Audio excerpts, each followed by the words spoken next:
તો અમે આવી ગયા છીએ અહીંયા ગુજરાત કોલેજ અને ભેળમાં અને કાકા એક નંબર અહીંયા સુરતમાં ભેળ બનાવે છે.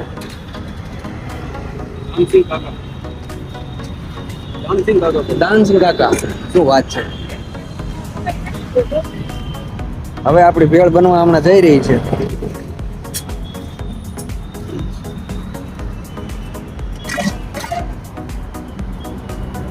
કાકા પણ અલગ અલગ પ્રકારની ઘણી બધી વસ્તુ નાખી દે છે. કાકા એકદમ કાકા થોડી ખાટી રાખજો તમે તારે. ઓકે બસ બસ.